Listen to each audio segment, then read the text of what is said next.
अब आप इसे पारी की आतिशी शुरुआत कहें या सियासत में सिंबोलिज्म का एक और रूप, पर खाली कुर्सी अपने साथ कई सवाल पूछ रही है। सवाल एएपी से भी और अन्य तमाम राजनीतिक दलों से भी। नमस्कार, आप देख रहे हैं पंचतंत्र, आपके साथ मैं हूं स्वप्निल। अभी तक सीएम ऑफिस में लगने वाली तस्वीरें यानी जो फोटोग्राफ्स वहां पर लगते थे वो सिंबोलिज्म में इस्तेमाल होते थे, पर अब कुर्सी भी हो रही है। राजा भरत जब राजा थे तो प्रभु श्री राम के नाम पर शासन करते थे। बस यही दिखाने की कोशिश शायद आतिशी ने की है, पर क्या केजरीवाल वो हैं जिनसे आपने तुलना करने की कोशिश की? सवाल यह भी है कि जब आप खुद को सीएम समान न माने, खुद को सेकंड इन कमांड माने, तो लोग आपकी विकास की डिलीवरी पर शक क्यों न करें? दूसरा, क्या किसी को सियासी शहीद घोषित करने के लिए संविधान प्रदत्त अधिकारों की एक बड़ी कुर्सी के साथ ऐसा किया जा सकता है क्या? आज इसी पर चर्चा करेंगे। मेरे साथ जो गेस्ट जुड़ रहे हैं आपको इंट्रोड्यूस करवा देता हूं। आम आदमी पार्टी के प्रवक्ता आशुतोष रांका मेरे साथ हैं। प्रियदर्शी भटनागर जी कांग्रेस प्रवक्ता हैं। और चूंकि सिंबोलिज्म की बात हो रही है, ऐसे में एक कवि का होना भी बनता है। कुमार सिद्धार्थ युवा कवि हैं, उन्हें भी मैंने डिबेट में आमंत्रित किया। और शैलेश कौशिक जी भी मेरे साथ जुड़ चुके हैं, बीजेपी प्रवक्ता हैं। आप सभी का स्वागत है समाचार प्लस पर। सिद्धार्थ भाई, आपसे शुरुआत कर रहा हूं। खाली कुर्सी चीख चीख कर कह रही है कि सिंबोलिज्म को शब्दों में पिरोया जाए, तो शुरुआती 3-4 मिनट आपके, और उसके बाद में डिबेट पर चला जाऊंगा। सबसे पहले तो मैं आप सभी के दर्शकों को बहुत बहुत शुभकामनाएं देता हूं कि आज राष्ट्रकवि रामधारी सिंह दिनकर जी की पुण्यतिथि है और दिनकर जी राज्यसभा के सांसद थे। और राजनीति और साहित्य को लेकर एक प्रसंग मुझे याद आ रहा है। जैसा कि आपने कहा कि सिंबॉलिक कुर्सी और राम के राज्य की आपने बातचीत की। दुनिया का सबसे बड़ा साम्राज्य 14 वर्ष तक दो भाइयों के बीच में फुटबॉल की तरह खेलता रहा, लेकिन किसी ने इस बात की आकांक्षा प्रकट नहीं की कि ये साम्राज्य मेरे पास आ जाए या इसका राजा मैं बन जाऊं। इसके इतर देश में आज देखिए राजनीति में चमचागिरी चरम पे। तो ऐसे समय में कम से कम इस बातों को राम के साथ तो न जोड़ा जाए, पहली मेरी इस बात पे आपत्ति है। ठीक है। दूसरा कि देश के प्रथम प्रधानमंत्री पंडित जवाहरलाल नेहरू एक दिन अचानक संसद की सीढ़ियों से उतर रहे थे तो उनका पैर फिसल गया। तो उस समय के राष्ट्रकवि रामधारी सिंह दिनकर उनके साथ थे, तो उन्होंने उनका हाथ पकड़ लिया। तो नेहरू जी ने कहा कि दिनकर जी, आपका बहुत बहुत शुक्रिया कि आज आपने गिरने से बचा लिया। तो दिनकर जी का जो जवाब था वो हम सब कलमकारों का जवाब आज के दौर में है। दिनकर जी ने उस समय नेहरू जी को कहा कि नेहरू जी, इसमें शुक्रिया की कोई बात नहीं। देश की राजनीति जब जब गिरेगी उसे अदब ही संभालेगा, उसे साहित्य ही संभालेगा, उसे साहित्यकार ही संभालेंगे। तो आज जब देश की राजनीति का पतन अपने चरम पर है, ऐसे समय में जब चमचागिरी और राजनीति के अंदर पत्ते ढेले का संबंध हो चुका है कि जब बारिश आती है तो पत्ता ढेले को बचाता है और जब आंधी आती है तो ढेला पत्ते को बचाता है। ऐसे दौर में हम सब कलमकारों की, साहित्यकारों की, बुद्धिजीवियों की, पत्रकारों की और अन्य अपने अपनी विधा में काम करने वाले लोगों की ये जिम्मेदारी है कि वो एक ऐसे मौसम को रचें जिसमें बारिश और आंधी एक साथ आए, जिससे कि राजनीति के अंदर इस चमचागिरी का पर्दाफाश हो सके और योग्यता के अनुसार पद को मिलना चाहिए। और हमारे रामधारी सिंह दिनकर ने कहा है कि सदियों की ठंडी बुझी राख सुगबुगा उठी, मिट्टी सोने का ताज पहनती है। ठीक है सिद्धार्थ भाई, कोई तकनीकी खामी आई है? आप एकाएक चले गए। मजा आ रहा था सुनने में, क्योंकि खाली कुर्सी को देखकर सिद्धार्थ खुद क्या सोचते हैं ये और पता चलता तो मजा आता। कुछ ही पलों में अगर जुड़ेंगे तो मैं उनसे उनकी पंक्तियां भी पूछूंगा, लेकिन खाली कुर्सी को देखिए। और अब चलिए गेस्टों के पास चलते हैं, तमाम और भी गेस्ट जो हमारे साथ हैं। मैं प्रियदर्शी जी आपसे शुरुआत करना चाहता हूं। देखिए क्या है, बीजेपी का रिएक्शन तो आ चुका है। मैं ये नहीं समझ पा रहा हूं कि इस खाली कुर्सी को देखने के बाद कांग्रेस का स्टैंड क्या है। क्या वो इस खाली कुर्सी को जस्टिफाई करती है? देखिए सर्वप्रथम तो ये आप पार्टी का नीतिगत निर्णय है। हाँ। वो किस तरीके से शासन चलाना चाहते हैं। जहां तक आपने हमारी ओपिनियन की बात करी, हाँ। तो ये तो सर्वविदित है और सर्वमान्य है कि केजरीवाल जी की जगह आतिशी को मुख्यमंत्री बनाया गया है। हाँ। और उन्होंने पदभार ग्रहण कर लिया है। तो ये तो नहीं कहा जा सकता कि दिल्ली पे अभी मुख्यमंत्री नहीं है। मुख्यमंत्री तो उनको बना दिया गया है। ठीक है। अब बात आती है हाँ। कुर्सी की बात आती है। तो देखिए, जब कोई नेता नया चुनता है, वो अपने सर के ऊपर अपनी इच्छा अनुसार फोटो लगा लेता है। हाँ। तो उसी प्रकार से इन्होंने, जिससे इनको प्रेरणा मिलती है, उसके हिसाब से इन्होंने उस प्रेरणा स्रोत के रूप में वो कुर्सी लगाई है। कुर्सी लगाई है, हमारे को इसमें कुर्सी में कोई आपत्ति नहीं है। लेकिन हमारा सिर्फ इतना सा कहना है, इस कुर्सी को लगाए बिना भी हो सकता था।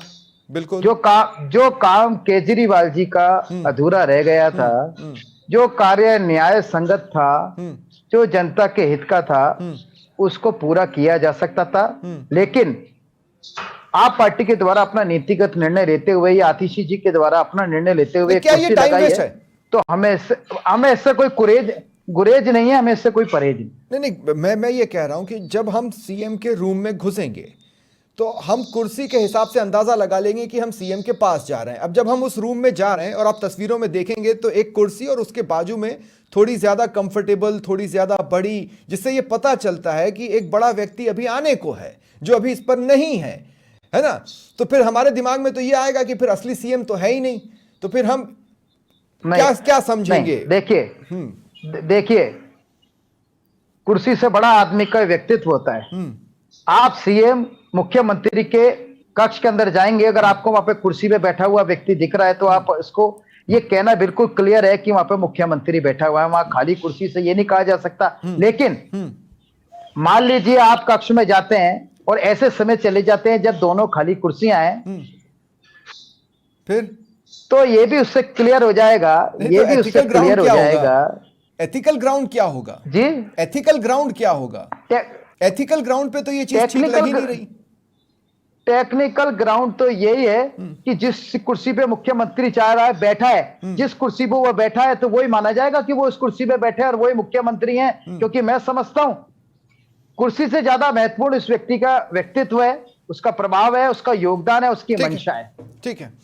सिद्धार्थ के पास समय कम है। सिद्धार्थ, शॉर्ट में आप अपनी कविता रख दें ताकि मैं डिबेट को आगे ले जाकर रांका साहब से भी कुछ क्लियरिटी ले सकूं। सिद्धार्थ, शॉर्ट में। हाँ, मैं आपको 4 पंक्ति आपको सुना देता हूं। कि दुनिया में कुर्सी है बड़े बवाल की। दुनिया में जितनी सारे बवाल हैं सब कुर्सी की वजह से हैं। और महाभारत का संदेश सिर्फ एक ही है, यदि बहुमत की शक्ति का दुरुपयोग किया जाए तो क्या हास्य होता है। ये देखना हो तो आप महाभारत पढ़ लीजिए, क्योंकि जो महाभारत में नहीं वो भारत में नहीं। ये सीधा सा बात है। ठीक है। कि दुनिया में कुर्सी है बड़े बवाल की, इस जहां में कीमत है उछाल की। ये जनता की कुर्सी है आतिशी जी, मत समझो है अरविंद केजरीवाल की। मत समझो है अरविंद केजरीवाल की। तो हम सबको ये सोचना पड़ेगा, क्योंकि रामधारी सिंह दिनकर ने कहा है कि दो राह समय के रथ का घर घर नाद सुनो, दो राह समय के रथ का घर घर नाद सुनो, मिट्टी सोने का ताज पहन इठलाती है। दो राह समय के घर घर रथ का नाद सुनो, सिंहासन खाली करो कि जनता आती है। क्या बात? मुझे लगता है कि ये सिंहासन जनता का है और जनता इसको जहाँ चाहता है वही बैठाता है। मुझे नहीं लगता कि किसी व्यक्ति की साइड में कुर्सी रखकर उसको ठीक है पूजा बनाकर उसकी पूजा की जाए। मेरी इस बात पे आपत्ति है। ठीक है सिद्धार्थ, बहुत बहुत शुक्रिया हमारे साथ जुड़ने के लिए और एक कवि का पॉइंट स्टैंड जो है वो रखने के लिए। आशुतोष राका जी, मुझे एक बात बताइए, आतिशी ने खुद सिद्धार्थ भाई, मेरे को दूसरे गेस्ट को भी अब शामिल करना है। मैं आशुतोष भाई, मैं एक बात कहना चाह रहा हूँ। जाते सिर्फ क्या हो गया? जाते सिर्फ 4 पंक्ति आपको सबको समर्पित करके मैं अपना स्थान लेता हूँ। कि हो सबब तो भी ईमान मत मारिए। मैं देश की जनता से भी कहता हूँ, नेताओं से भी कहता हूँ कि हो सबब तो भी ईमान मत मारिए, आपसी प्रेम सम्मान मत मारिए। ये सियासत भला कब है किसकी रही, अपने अंदर का इंसान मत मारिए, क्या बात है। इंसानियत ठीक जिंदा है। रखिए, जमीर जिंदा रखिए। ठीक है सिद्धार्थ भाई, बहुत बहुत शुक्रिया। आशुतोष राका जी, मेरा एक सवाल है आपसे। मैं ये कहना चाहता हूं कि आतिशी ने पदभार ग्रहण करने के बाद भरत और श्री राम से कंपैरिजन किया। श्री राम को सत्ता की आस कभी नहीं थी, लेकिन कुर्सी लगाकर यह दिखाया जा रहा है कि केजरीवाल को दरअसल सत्ता की ही आस थी। सबसे पहले तो समाचार प्लस के सभी दर्शकों को मेरा नमस्कार जी। स्वप्निल जी, देखिए अरविंद केजरीवाल जी जनता के द्वारा चुने गए लगातार तीसरी बार के लोकप्रिय मुख्यमंत्री हैं। ठीक है। उन्हें पहली बार चुनाव लड़ने के समय 28 सीटें मिली थी। 2015 में हम लोग जब वापस चुनाव में गए तो हमें 70 में से 67 सीटें मिली। 2020 में हम जब चुनाव करने के लिए जनता के बीच गए थे तो हमने बोला था कि अगर उन्हें लगता है कि हमने काम किया है तो ही हमें जो है वापस चुना जाए। और 2020 में जो है 70 में से 62 सीटें मिलकर आम आदमी पार्टी की वापस सरकार बनी थी। आतिशी तीनों आज बार के जीती समय है। में अरविंद केजरीवाल, स्वप्निल जी मुझे बस नहीं, मैं कह रहा हूं आतिशी तीनों बार जीती है। जी, मैं अपनी बात पूरी कंप्लीट करना चाहूंगा। 2024 में आज की तारीख में अरविंद केजरीवाल जी ने ये निर्णय लिया है कि अब वो फिर से जनता के बीच जाएंगे, जनता के बीच इस बात की अग्नि परीक्षा देंगे कि अगर जनता को लगता है कि वो ईमानदार हैं तो ही उन्हें वापस वोट किया जाए, वरना उन्हें वोट ना दिया जाए। हाँ, तो जनता पर छोड़िए ना, खाली कुर्सी लगाकर आप दिखाना क्या चाहते हैं? ये तो ऐसा लग रहा है कि सीएम ऑफिस को एक ड्रामे में बदल दिया गया है। नहीं, देखिए स्वप्निल जी, मुझे लगता है जैसे कांग्रेस प्रवक्ता ने भी बोला था और आपने भी शुरू में ये चीज बोली थी कि खाली कुर्सी छोड़ना एक सिंबल है इस बात का कि अरविंद केजरीवाल जी जो है न सिर्फ पार्टी के बल्कि जो है हमारे, लेकिन कई बार सिंबोलिज्म के साथ दिक्कत क्या है ना आशुतोष भाई, सिंबोलिज्म के साथ दिक्कत क्या है, कभी कभी उल्टा भी पड़ता है। मैं आपको एक बात समझाता हूं आशुतोष भाई, देखिए क्या है कि अगर और कोई बड़ा आने वाला है का मैसेज हम ये देना चाहते हैं तो ये पता चलता है कि हम सेकंड इन कमांड है। अच्छा, जनता को सीएम से आस है ना, सीएम है आतिशी, लेकिन उनके बाजू में उससे एक बड़ी कुर्सी पड़ी है जिस पर कोई बड़ा आने वाला है, मतलब उनके बिना तो चलेगा नहीं। तो इनकी कैपेसिटी पर तो ये तस्वीरें खुद सवाल उठा रही हैं। स्वप्निल जी, मैं अब फिर से आपसे रिक्वेस्ट करूंगा कि मुझे अपनी पूरी बात रखनी दीजिए और फिर उसके बाद आपका जो भी सवाल है मैं उसका बिल्कुल जवाब दूंगा। देखिए, मैंने जैसे कि कहा कि कुर्सी जो है वो अपने आप में एक सिंबल है। जिस तरह से भरत जी ने श्री राम के खड़ाऊ रखकर उनकी एब्सेंस में अयोध्या पे 14 साल जो है शासन चलाया था, उसी तरह से आतिशी जी अरविंद केजरीवाल की गैर मौजूदगी में दिल्ली का शासन संभालेंगे। लेकिन राम पर कोई आरोप नहीं थे। आई एम सॉरी मैं आपको बीच में टोक रहा हूं आशुतोष, मैं सिर्फ ये कहना चाहता हूं प्रभु श्री राम पर कोई आरोप नहीं थे। इसका मतलब कहीं से भी ये नहीं होता है कि कोई सेकंड इन नहीं, ये कंपैरिजन बना नहीं ना। प्रभु श्री राम पर कोई आरोप होते तो आप कंपेयर कीजिए, प्रभु श्री राम पर तो कोई आरोप थे ही नहीं आशुतोष भाई। अगर स्वप्निल जी देखिए, थोड़ा सा लैग है तो अगर आप बार बार इंटरजेक्ट करेंगे तो मैं अपनी बात पूरी तरह से जनता के बीच में नहीं, लेकिन सवाल पूछूंगा ना आशुतोष भाई। सवाल यह है कि प्रभु श्री राम पर कोई आरोप नहीं थे, पूरा देने दीजिए। अरविंद केजरीवाल पर आरोप हैं। देखिए, पहली बात तो स्वप्निल जी, आपके जो लाइन ऑफ क्वेश्चनिंग है उससे लगता है कि आप डायरेक्ट जो है कंपैरिजन ड्रॉ करने की कोशिश कर रहे हैं। अरे भाई, उन्होंने आम आदमी पार्टी किसी भी राजनेता की जो है इसी तरह का कंपैरिजन ड्रॉ करने में विश्वास नहीं रखती है। लेकिन आतिशी जी ने कंपेयर किया है ना आशुतोष जी, दिक्कत तो यही है। हमने एक एग्जाम्पल दिया था और बहुत ही क्लियर एग्जाम्पल दिया था ताकि जो है जनता के बीच में ये मैसेज बहुत साफ तरीके से जा सके कि उस कुर्सी का अर्थ क्या है। नहीं, लेकिन आशुतोष भाई 2 सेकंड, फिर इससे कैपेबिलिटी पर डाउट नहीं उठता। संशय नहीं है, कहीं से भी इस बारे में कोई संशय नहीं है कि दिल्ली में आज की तारीख में मुख्यमंत्री कौन है। आतिशी जिनका कैलिबर केजरीवाल से कम है, जिनकी कैपेबिलिटी केजरीवाल से कम है, और अल्टीमेटली वहीं केजरीवाल को आना है, तो हम कम कैपेबिलिटी पे कॉम्प्रोमाइज क्यों करेगी जनता? स्वप्निल जी देखिए, फिर मैं वही बोलूंगा, अगर आप बार बार इंटरजेक्ट करेंगे तो मुझे नहीं लगता कि मैं अच्छे से एंगेज कर पाऊंगा। अगर आपको लगता है तो आप बाकी लोगों से भी सवाल पूछ सकते हैं, पर जब भी मैं बोलूं तो प्लीज मुझे अपनी बात पूरी करने दीजिए।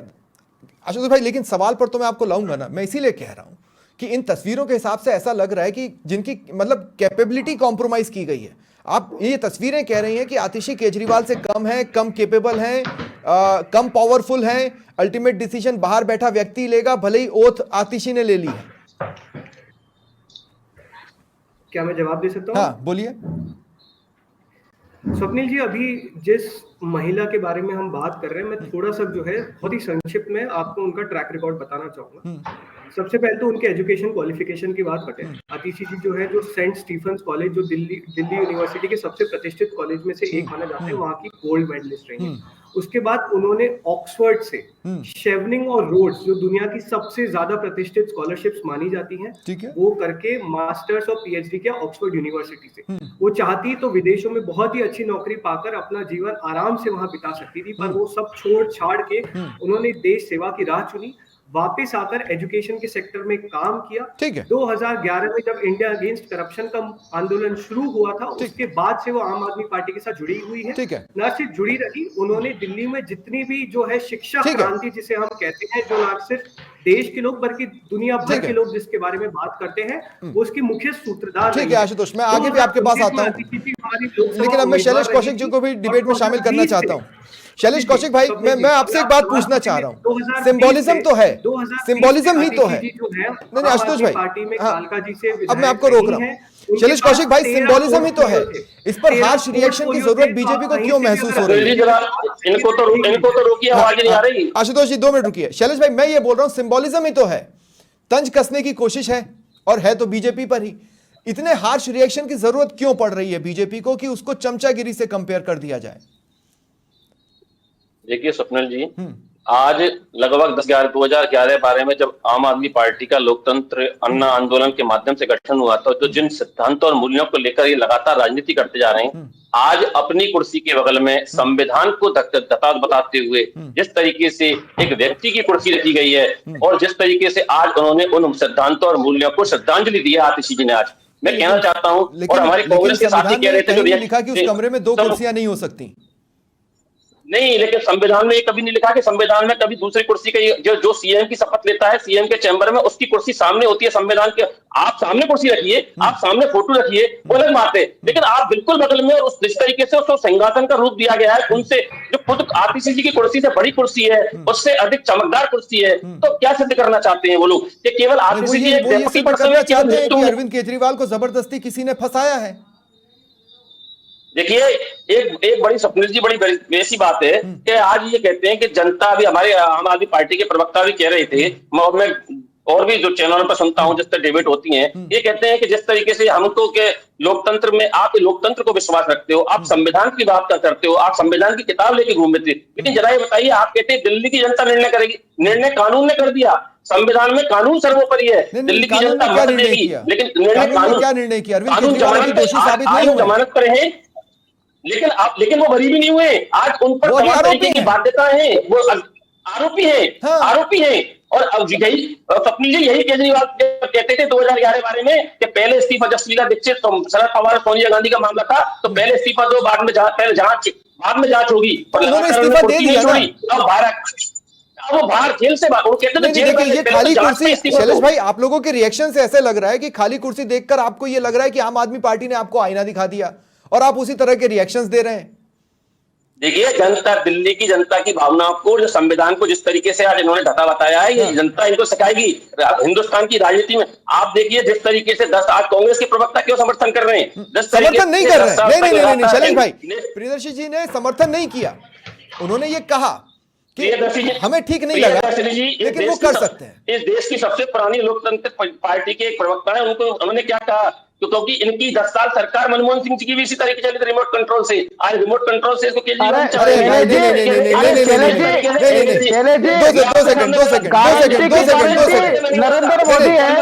2 सेकंड मैं कुछ पॉइंट्स क्लियर कर देता हूं। मैं एक पॉइंट क्लियर कर देता हूं शैलेश भाई, मुझे बहुत अच्छे से याद है प्रधानमंत्री मोदी हर राज्य में जाकर ये बोलते थे कि आप विधायक चुनो, मोदी चुनेगा, आप सीएम हमारा बनवाओ, वो मोदी ही होगा।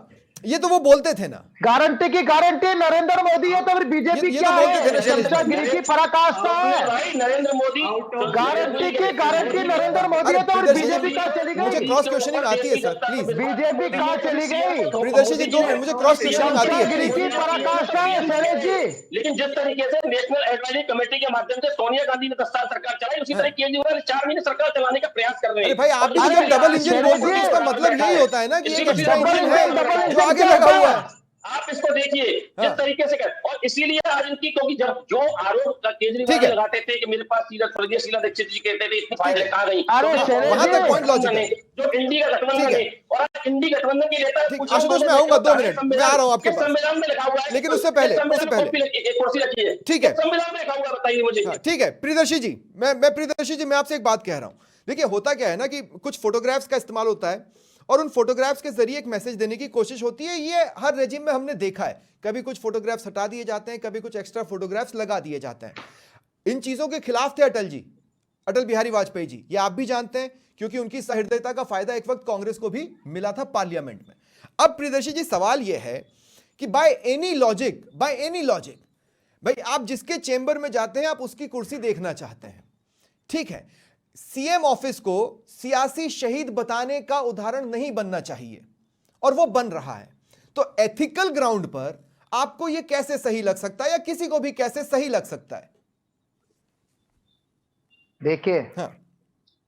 कुर्सी से बड़ा, मैंने जैसे पहले बोला, व्यक्ति होता है। अब मुख्यमंत्री की कुर्सी पर मुख्यमंत्री जिसको इस देश के कानून ने मुख्यमंत्री बनाया, अगर वो बैठा हुआ है तो अगर पास में कोई खाली कुर्सी है, इससे भारतीय जनता पार्टी को क्या डर लग रहा है? ये गारंटी की गारंटी नरेंद्र मोदी बोलते हैं तो ये कौन सी चमचागिरी है? दूसरी चीज ये बोलते हैं डबल इंजन की सरकार। तो इनको बताइए कि क्या इनका राजस्थान का इंजन सीज हो गया है जब इनको दूसरे इंजन की जरूरत पड़ी? मैं आपको बताता हूं बगल की कुर्सी का इंपॉर्टेंस क्या होता है। बगल की कुर्सी का इंपॉर्टेंस ये होता है कि सीएम और डिप्टी सीएम साथ नहीं बैठते हैं, रूम अलग हो जाता है, ठीक है। अब बगल की कुर्सी की तो स्थिति यह है कि जब अपने प्रभारी साहब आपके रंधावा जी सचिन पायलट को इशारा करते हैं कि इस तरफ आ जाओ, आपकी कुर्सी है, सचिन पायलट कहते हैं नहीं मैं इस आम साइड ही बैठना पसंद करूंगा। आपको याद होगा ये घटनाक्रम दिल्ली में हुआ था, काफी सुर्खियां बना था। कंपेयर करके बिल्कुल मुझे ध्यान है, बिल्कुल ध्यान है, मैं आपकी भावना समझ गया। हाँ। मैं आपकी भावना समझ गया। हाँ। लेकिन आतिशी जी के पास में जो कुर्सी है, हाँ।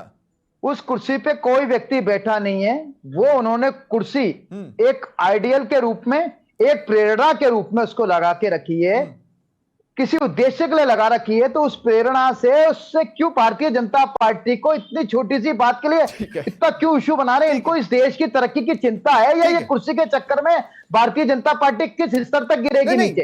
एक्चुअली इंटरेस्टिंगली आशुतोष राका के पास ही अब मैं जा रहा हूं, वो बहुत देर से हाथ भी उठाकर रखे हैं। इंटरेस्टिंगली मेरी कुछ लोगों से बातचीत हुई, उनका यही कहना था कि अगर रूम में एक खाली कुर्सी पड़ी है तो हम तो ये मान के चलेंगे ना कि दूसरा व्यक्ति कितना ही कैपेबल या एबल इंसान क्यों ना हो, लेकिन वो किसी से सेकंड इन कमांड है, जबकि सीएम अगर कोई है तो उसे सेकंड इन कमांड होना ही नहीं चाहिए। ये सिंबोलिज्म ही गलत है, ये सिंबोलिज्म किसी और तरीके से होना चाहिए था। अलंकारों के साथ यही दिक्कत है, आप दिखाने जाते हैं उपमा और वो हो जाती है अतिशयोक्ति। अब ये कर दी उन्होंने अतिशयोक्ति। आशुतोष राका क्या बोलना चाह रहे हैं आप? स्वप्निल जी, सबसे पहले तो मैं शैलेश जी की बात का जवाब देना चाहूंगा।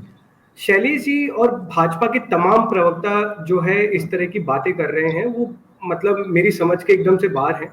हम जिस शहर में बैठे हैं स्वप्निल जी, क्लियर कट है, वहां पे सीनियर नेताओं की सरेआम बेइज्जती करते हुए लाइव प्रेस कॉन्फ्रेंस में चिट निकालकर मुख्यमंत्री का चयन किया गया था।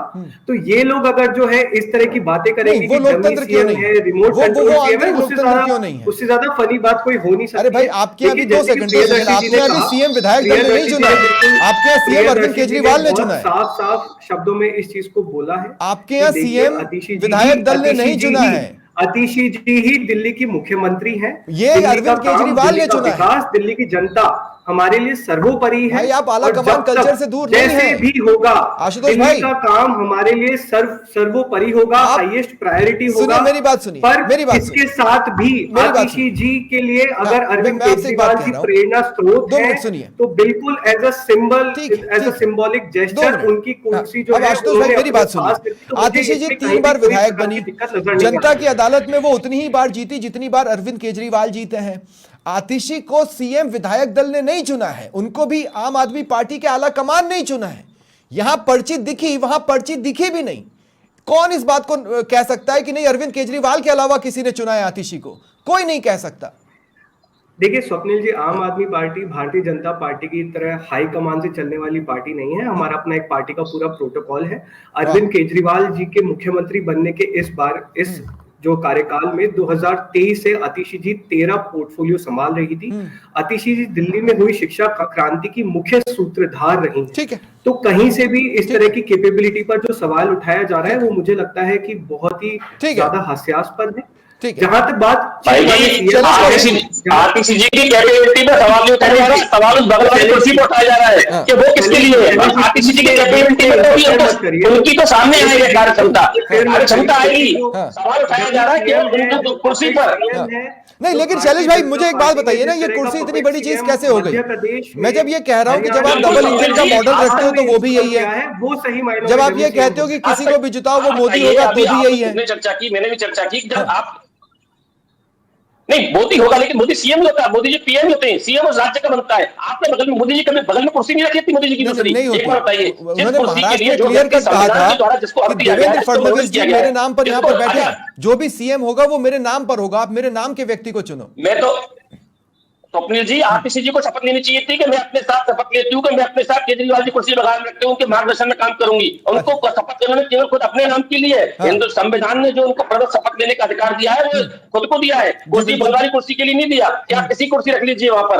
आपने जो दिल्ली की जनता की भावना को ठेस पहुंचा रहे हो, जिस तरीके से संविधान का मकौल भाव बढ़ा रहे हो, आप लोकतंत्र की बात करते हो, संविधान की बात करते हो, और आज आपने देश की जनता को क्या दिखा दिया? एक नया चेहरा दिखा दिया राजनीति का। ठीक है, ठीक है, बहुत बहुत शुक्रिया, बहुत बहुत शुक्रिया। आप सभी का पॉइंट आ चुका है। बहुत बहुत शुक्रिया मेरे साथ इस चर्चा में शामिल होने के लिए। इस सिंबोलिज्म का मीनिंग आप भी अपने हिसाब से जरूर लें और कमेंट्स कर जरूर बताएं। फिलहाल इतना ही, नमस्कार।